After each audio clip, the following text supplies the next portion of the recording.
하나님 아버지와 주 예수 그리스도로부터 오는 은혜와 평강이 우리 모두에게 함께 하시기 바랍니다. 영국에는 막을 구별합니다. 그래서 처음 시작하는 막을 1막이라 하고 그 다음에 2막, 대부분 아마 5막에서 끝나는 걸로 알고 있습니다.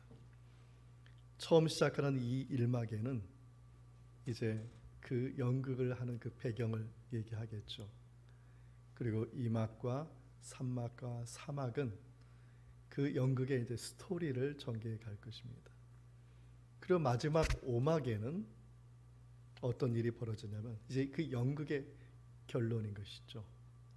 클라이막스가 되고 절정이 되는 것입니다. 오늘 저희들이 맞이하는 교회령 마지막 주일이란 말씀이 바로 연극에 해당하면 5막에 해당되는 것입니다. 이 교회령 마지막 이번 주일 연극에 있어 5막에 해당되는 이날 무엇을 해야 되느냐? 모든 교회력의 주제죠. 그리고 가장 클라이막스입니다. 그것은 뭐냐면 우리 주 예수님께서 만왕의 왕이시다. 할렐루야. 이걸 고백하는 것이 바로 교회력 마지막 주간이고 동시에 왕이신 그리스도의 날이다고 이렇게 말하는 것입니다. 그러면 왕이신 그리스도 앞에서 성도가 할 수 있는 가장 멋지고 가장 아름답고 가장 하나님이 원하시는 것이 무엇인가? 바로 감사라는 것이죠. 그래서 오늘 또 추수감사절 절기를 또 이렇게 함께 맞이했습니다. 추수감사절의 이 유래를 보면 참 마음이 아픈 역사를 갖고 있습니다. 1620년에 영국에서 종교의 탄압을 받고 마음껏 주님을 찬양하고 예배하기 위해서 그래서 이제 청교도들이 대서양을 건너게 됩니다. 그래서 60여일의 항해 끝에 신대륙인 플리머스, 지금의 플리머스 항에 상륙하게 됩니다. 그해 겨울이 얼마나 추웠는지 많은 사람이 죽었습니다. 먹을 것도 없어진 것입니다. 이걸 불쌍히 여긴 사람들이 누구냐면 그 원주민들 인디언들이었습니다. 인디언들이 이 청교들한테 씨를 심는 법, 재배하는 법, 수확하는 법을 가르쳐 가지고 그 다음에 1621년에 풍성한 수확이 아니에요. 보잘것없는 수확. 그거 먹으면 겨울을 넘길까 말까 하는 정말 적은 양의 수확을 거뒀는데 이분들이 그 수확한 그날 인디언들을 초청해서 하나님께 감사 예배를 드리고 음식을 나눈 그 절기가 오늘날 추수감사절 유래가 된 것입니다. 풍족한 수확이 아님에도 불구하고 먼저 무엇을 했느냐? 하나님께 감사하였다는 것입니다. 어쩌면 그들이 보여준 그 신앙의 자세가 우리가 인생 오막에 그 신앙의 절정에서 우리가 해야 될 신앙의 모습을 보여주고 있다는 것이죠. 왕이신 그리스도의 날 우리가 품어야 될 신앙 고백이 무엇이겠습니까? 여러분의 인생의 절정 클라이막스 왔을 때 여러분이 해야 할 신앙의 자세가 무엇이겠습니까? 감사하는 것이 감사하는 것. 이 자리에 계신 여러분 모두가 환경과 여건이 중요한 게 아니에요. 우리의 신앙의 절정과 클라이막스에 우리가 해야 될 것이 무엇인지 감사하는 것을 기억하셔서 하나님께 감사하는 것을 아끼지 아니하시고 하나님께 감사할 수 있는 우리 모두가 다 되기를 축원드립니다. 오늘 본문을 통해서 우리의 이 감사의 신앙을 점검하는 신앙을 갖고자 하는데 감사의 시작이 어디서부터 출발하느냐? 환경도 아니고 역경도 아니라는 것이죠.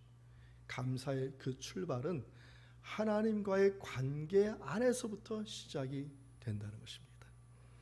그래서 내 자신이 지금 하나님의 이 관계 안에 서 있는지 이걸 먼저 점검해야 되는 거예요. 이걸 점검 못하면은 돈이 얼마나 벌었는지, 오늘 수학이 얼마였는지 환경과 여건을 탓하게 된다는 것입니다. 오늘 본문에 재림에 관한 말씀을 하고 있는데요, 이 말씀 중에서 24절과 25절의 말씀을 우리 함께 읽겠습니다. 그때 그 환난 후 해가 어두워지며 달이 빛을 내지 아니하며 별들이 하늘에서 떨어지며 하늘에 있는 권능들이 흔들리리라. 아멘. 본문에 나오는 이 그때라는 말은 예루살렘 성전이 파괴된 시점을 말하는 것입니다. 역사적으로 이스라엘 예루살렘의 성전은 3번이 파괴가 됐습니다. 기원전 1000년쯤에 솔로몬이 세운 성전이 기원전 587년 바벨론에 의해서 파괴가 되었습니다. 그리고 나서 두 번째 성전이 재건되었죠. 바벨론에서 포로로 귀환한 수룹바벨이 일명 수룹바벨 성전이 재건되었습니다. 그러나 기원전 63년에 로마의 폼페우스 장군에 의해서 또 파괴가 되었습니다.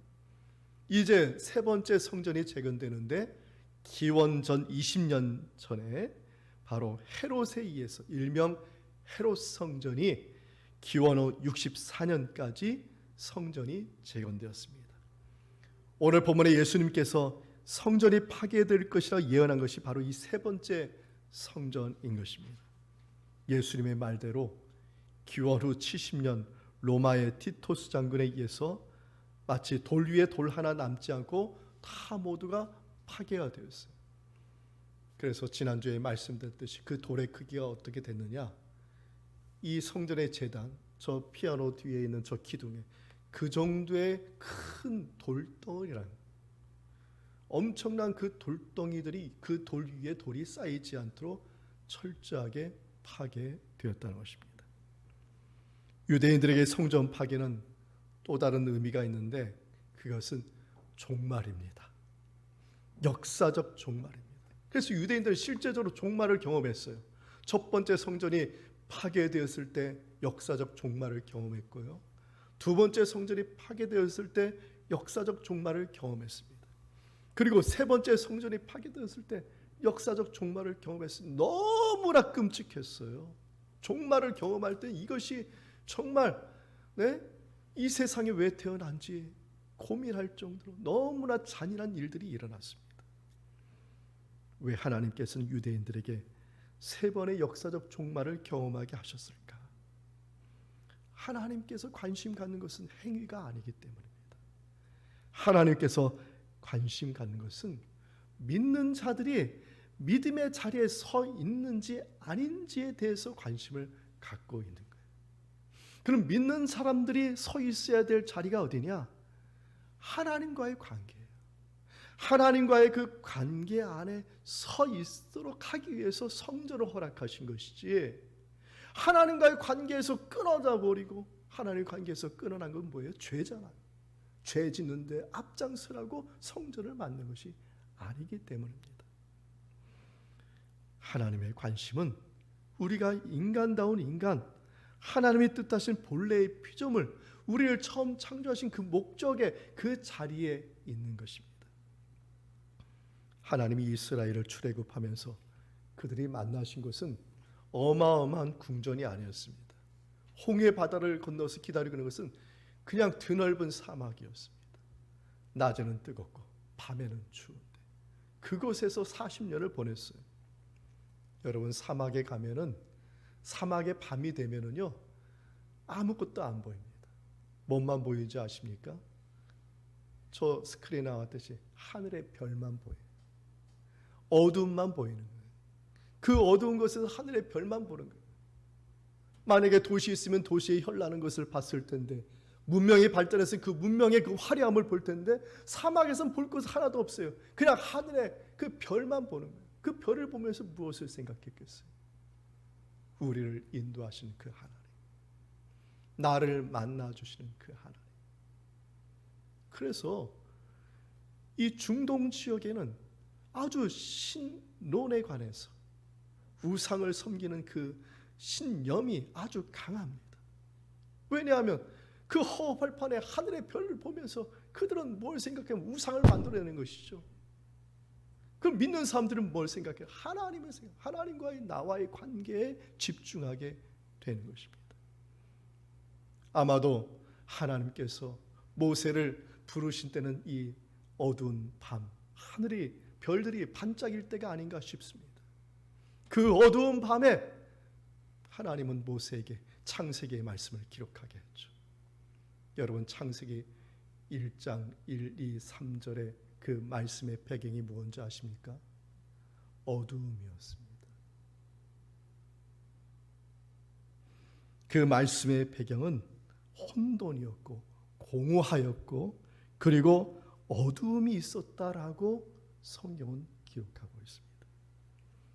이 말씀은 지금 오늘 저희들이 읽은 예수님이 재림하실 때 그 상황과 똑같아요.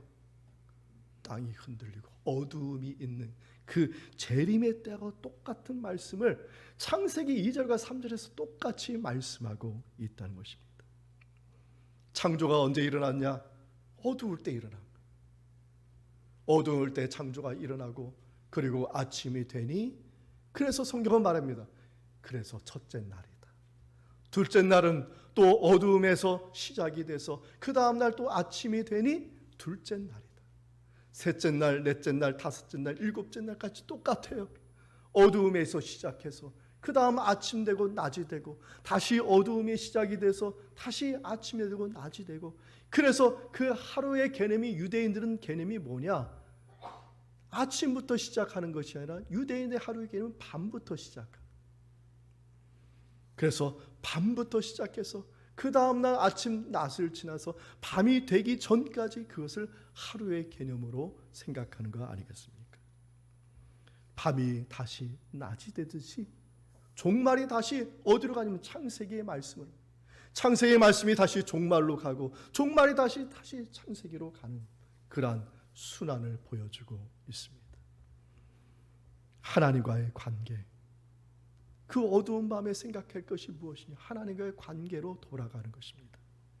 마치 집 나간 탕자가 다시 아버지의 품으로 돌아와 안기듯이, 아들을 아는 그 아버지가 잔치를 배설하죠. 그 잔치가 언제 있었습니까? 어두운 밤에 시작이 돼요.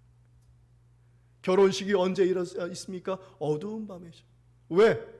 하나님께 돌아온 시점이 바로 어두움이고, 그 어두움 가운데서 다시 하나님의 품 안에서 다시 주님의 그 존재 안에서 그 신앙인의 정체성이 결정되기 때문입니다. 신앙인은 자신이 하나님과의 관계 안에 서 있는지 그래서 살펴봐야 됩니다. 재림이 뜻하는 것이 이런 뜻입니다.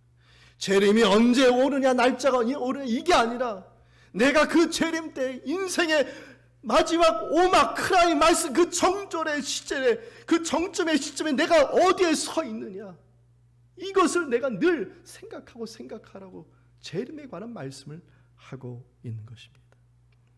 그래서 하나님과의 관계 안에서 우리가 감사하는 것이죠. 외양간에 소가 없을지라도, 무화과 나무에 열매가 없을지라도 그것이 중요한 게 아니에요. 결과가 중요한 게 아닙니다. 마지막 인생 오막에 내가 어디에 서 있느냐가 중요해요. 여러분 환경 탓하지 마십시오. 내가 무엇을 얻었다, 여기에 관심 갖지 마십시오. 내가 지금 어디에 서 있느냐, 여기에 집중하시고 오로지 주님과의 그 관계 안에서 정말 샬롬의 관계, 평강의 관계, 주님과의 온전한 아버지와 나와의 그 관계가 이루어지는 저와 여러분 되기를 주님의 이름으로 축원드립니다. 하박국 3장 17절 18절의 말씀이죠. 우리 말씀 우리 함께 읽겠습니다. 비록 무화과 나무가 무성하지 못하며 포도나무에 열매가 없으며 감람나무에 소출이 없으며 밭에 먹을 것이 없으며 우리의 양이 없으며 외양간에 소가 없을지라도 나는 여호와로 말미암아 즐거워하며 나의 구원의 하나님으로 말미암아 기뻐하리로다. 아멘. 왕이신 하나님 앞에 우리가 고백할 것, 우리가 늘 감사할 수 있는 이러한 믿음의 되기를 다시 한번 축원드립니다. 둘째는 신자는 주님이 내 편에 계심을 끝까지 믿어야 된다는 것입니다. 본문의 28절과 29절의 말씀을 무화과 나무의 비유의 말씀인데 함께 읽겠습니다. 무화과 나무의 비유를 배우라. 그 가지가 연하여 지고 잎사귀를 내면 여름이 가까운 줄 아나니 이와 같이 너희가 이런 일이 일어나는 것을 보거든 인자가 가까이 곧 문 앞에 이른 줄 알라. 아멘. 이것은 예수님이 성전이 무너지고 나서 인자가 재림하실 시기를 무화과 나무 비유로 말씀하신 것입니다. 왜 예수님은 많은 나무 중에서 무화과 나무의 비유를 배우라 말씀하신 이유는 가나안 땅에는 많은 나무들이 자랐는데 대부분이 상록수입니다. 사시사철 푸른 나무예요. 그 계절의 변화를 알 수가 없어요. 그런데 무화과 나무는 겨울에는 잎이 떨어지고 봄이 되면 싹이 나면서 늦은 봄이 되면 그 싹이 푸르러지면서 계절의 변화, 이제 여름이 되었다는 것을 알게 해주기 때문입니다. 그런데 특별한 것은 연한 싹이 푸르러지면 여름이 가까우는 것을 알면서 이와 동시에 성전이 파괴된 것에 대해서 얘기하시고 인자가 오시는 것을 말씀하고 있다는 것입니다. 성전 파괴에 대해서 말씀드렸죠. 돌 위에 돈 하나 남지 않도록 완전히 무너지는 것입니다. 회복할 수가 없어요. 완전히 무너지는 것입니다. 그러면 성전이 무너진다는 말은 유대인들에게 말하는 것은 저주의 말이거든요. 여러분 만약에 여러분 지나가는 사람이 저 집 무너질 거야 라고 하면 그게 축복입니까? 저주입니까? 저주죠. 유대인들은 이게 종말이에요. 종말. 하나님이 계신 집이 무너지겠다고 하는데 이것은 종말이죠. 그럼 무화과 나무 오늘 본문의 말씀은 여기에 합당하지 않아요. 오히려 열매를 맺지 못해서 예수님이 무화과 나무를 저주한 그 말씀이 더 합당하죠. 그런데 오늘 본문에 보면은 싹이 난다는 것이죠. 싹이 푸르러진다는 것이죠. 그때 재림의 주님이 오신다고 말씀하신 것입니다. 이사야서에 보시면 예수님께서 이 세상에 처음 오실 때의 말씀을 하세요. 초림하실 때의 그 말씀을 이사야가 예언했는데 이사야 6장 13절 말씀 보면은 땅이 황폐하고 밤나무와 상수리나무가 뱀을 당하여도 그 그루터기를 통하여 거룩한 씨가 되게 하신다. 여기에서 그루터기에 나오는 그 거룩한 씨가 뭐냐면 바로 예수 그리스도를 얘기하는 거예요. 예수님께서 이 세상에 처음 오실 때의 그 말, 싹이 난다. 오늘 무화과 나무에 그 싹이 나는 것은 뭐냐면 지금 희망을 얘기하고 사람들에게 소망을 얘기하는 것입니다. 우리가 세상을 살다 보면은 사람을 참 많이 의지합니다. 그래서 사람에게 실망하는 이유는 뭐냐면 그 사람을 너무 의지했기 때문에 실망하는 거예요. 안 그렇습니까? 의지하지 않으면 실망할 필요가 없어요. 그 사람을 의지했기 때문에 실망해요. 부부관계가 골이 깊어지는 이유 중에 하나가 뭐예요? 그 사람을 의지하고 의지했는데 실망을 준 것이죠. 우리는 인생을 살면서 항상 의지할 대상을 찾고 있습니다. 내가 어렵고 힘들 때 생각합니다.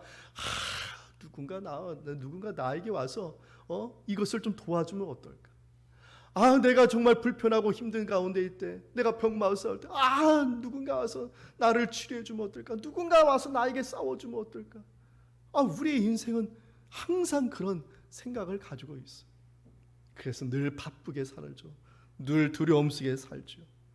그러나 우리가 정말 보아야 될 것은 무엇이냐? 우리를 위해서 싸워주시는 영원한 분이 계시다는 것을 우리가 기억해야 되는 것입니다. 사랑하는 성도 여러분, 사람이 여러분을 위해서 싸워주지 않아요. 하나님이 저와 여러분을 위해서 싸워주기 때문에 저와 여러분이 지금 이 자리에 있는 줄 믿습니다. 바로 종말이 바로 그런 의미입니다. 항상 함께 계셨어요. 주님은 항상 우리와 동행해 주셨어요. 항상 먹여주고 입혀주셨어요. 항상 우리와 함께해 주셨어요. 그걸 보지 못했어요. 그것을 보여주기 위해서 재림 때 주님이 우리 눈에 보이게 오신다는 것이죠. 시편 118편 7절의 말씀이죠. 우리 말씀 우리 함께 읽어보겠습니다. 여호와께서 내 편이 되사 나를 돕는 자들 중에 계시니 그러므로 나를 미워하는 자들에게 보응하시는 것을 내가 보리로다. 아멘. 우리 편에, 내 편에 항상 주님이 계시다는 것을, 이것을 늘 감사하시고 이 믿음으로 승리하시는 우리 모두 다 되기를 축원드립니다. 요한계시록에 보면 버가모 교회가 나옵니다. 이 버가모 교회가 그랬습니다. 탄압을 받고 어려움을 받는데도 끝까지 충성된 증인이 되어서 믿음을 버리지 않았어요. 그걸 주님이 보고 계셨죠. 그래서 주님이 요한을 통해서 복의 말씀을 하세요. 요한계시록 2장 17절 말씀입니다. 우리 말씀 우리 함께 읽겠습니다. 귀 있는 자는 성령이 교회들에게 하시는 말씀을 들을지어다. 이기는 그에게는 내가 감추었던 만나를 주고 또 흰 돌을 줄 터인데 그 돌 위에 새 이름을 기록한 것이 있나니 받는 자밖에는 그 이름을 알 사람이 없느니라. 아멘. 네, 끝까지 견딘 버가모 교인들에게 만나를 주신대요. 생명의 양식을 주신다. 흰 돌을 준다. 이 흰 돌이란 것은 뭐냐면 버가모 지역에서 재판이 나면은 그러면 그 죄인이 있으면 그 죄인의 죄가 무죄하다라는 것을 알리기 위해서 흰 돌을 던져 주었다는 것입니다. 그래서 마치 이와 같이 버가모 교인들이 믿음으로 끝까지 지키고 환경과 여건을 바라보지 않고 늘 주님 안에서 그 관계 안에서 있는 그 모습 가운데서 그 주님께서 그것을 인정하시는 거예요. 너는 참으로 의롭다. 너는 참으로 죄가 없다. 너는 참으로 의로운 자다. 라는 것을 흰 돌을 던져주시고 그 흰 돌 위에다가 새 이름을 새겨주신다는 것입니다. 사랑하는 성도 여러분, 우리가 이 세상에 살면서 잘 싸웠다고 해서 이기는 게 아니에요. 하나님이 도와주셔야만 우리가 이기는 줄 믿습니다. 내가 연약해도 괜찮아요. 우리 주님은 늘 나와 함께 하여 주시고, 할렐루야, 나를 위해서 싸워주시고, 할렐루야, 그래서 지금의 어려움도 반드시 이기게 하여 주신다는 이 믿음을 가지시고 감사할 수 있는 우리 모두 다 되기를 축원드립니다. 셋째는 나의 신앙이 문지기 신앙임을 점검해야 됩니다. 본문에 보면은 문지기의 비유가 나오는데 35절 말씀을 보겠습니다. 함께 읽겠습니다. 그러므로 깨어 있으라. 집중일이 언제 올는지, 혹 저물 때일는지, 밤중일는지, 다굴 때일는지, 새벽일는지 너희가 알지 못함이라. 아멘. 예수님께서 성전 문지기처럼 깨어 있으라고 말씀을 하셨습니다. 왜 그렇습니까? 성전은 누가 계신 곳이에요? 하나님이 계신 것.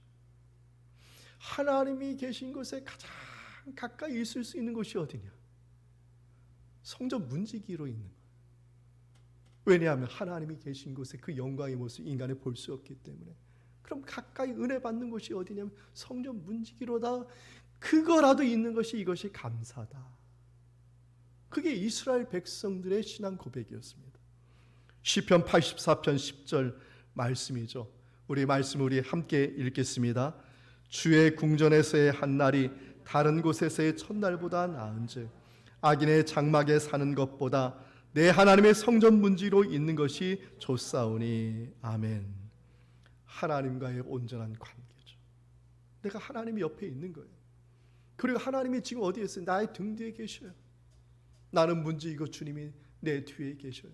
항상 내 편에 서 계신 그 하나님, 그 하나님을 깨닫고 그 하나님의 은혜를 사모하는 문지기의 고백이 바로 시편 84편의 말씀인 것입니다. 그런데 어느 순간 이것이 깨진 거예요. 하나님이 내 편이라는 이것이 믿음이 깨져버렸어요. 하나님이 나와 함께 하신다는 믿음이 깨져버렸어요. 그 결과는 어떻게 됐습니까? 성전이 파괴되지 않았습니까? 왜 그렇습니까? 성전에 하나님, 성전에만 하나님이 계신 것이 아니라 하나님은 어디든지 계신 분이시기 때문에 그렇습니다. 요한복음 2장 19절에 보면 성전을 방문하여 청결하게 하신 예수님이 종교인들에게, 대제사장들이 이렇게 말했습니다. 너희가 이 성전을 헐라 내가 4일 동안에 일으키리라. 예수님께서 4일 동안에 일으키라는 그것은 뭐냐면 예수님께서 다시 부활하시겠다는 말씀이에요. 그 부활하신 예수님께서 어떻게 하셨어요? 제자들을 찾아가셨죠. 믿는 자들을 찾아가셨잖아요. 그리고 믿는 자들의 그 마음을 방문하셔서 그 믿는 자들의 그 마음속에 무엇을 만드셨어요? 성전을 만드셨죠. 고린도전서 6장 19절과 20절의 말씀을 우리 함께 읽겠습니다. 너희 몸은 너희가 하나님께로부터 받은 바 너희 가운데 계신 성령의 전인 줄을 알지 못하느냐. 너희는 너희 자신의 것이 아니라 값으로 산 것이 되었으니 그런즉 너희 몸으로 하나님께 영광을 돌리라. 아멘. 여러분, 성전에서 무슨 일이 일어납니까? 죄 용서가 일어나요. 그래서 희생 제물을 드려서 죄 용서를 받는 것입니다. 성전에는 어떤 일이 일어납니까? 사랑이 있는 것이, 하나님의 사랑의 임재가 그곳에 있는 것이. 성전은 어떤 곳입니까? 치료가 일어나는 것이. 병든 자들이 그곳에 가서 확진을 받아서 그래서 하나님께 영광을 돌리는 것입니다. 성전에는 어떤 것이 일어납니까? 연약한 자가 하나님의 그 임재 가운데서 성령의 감동을 받고 다시 영과 혼과 육에 강건하게 되는 것이 성전이었어요. 그런데 그 성전의 그 기능을 누가 하셨어요? 예수님이 하신 거예요. 복음서에 보십시오. 가난한 자, 병든 자, 아픈 자들이 다 주님께 오면은 주님이 다 고쳐주시고 치료해 주시고 사랑을 주시고 은혜를 베풀어 주시고, 그 예수님이 지금 우리들의 마음속에 성전을 이루고 계신다는 것이죠. 할렐루야. 우리는 그 성전의 문지기 역할은 뭐죠? 나를 치료하시고 나를 고쳐주시고 나를 회복하여 주시고 나를 사랑하여 주시고 나를 아껴주시고 언제나 내 편에 되시는 그 예수님을 늘 내 마음에 모시도록 문을 여는 역할을 하는 문지기의 역할인 것이죠. 저는 그것이 오늘 본문에 깨어있으란 말과 같다고 생각합니다. 사랑하는 성도 여러분, 여러분의 마음에 지금 주님이 계신 줄 믿습니다.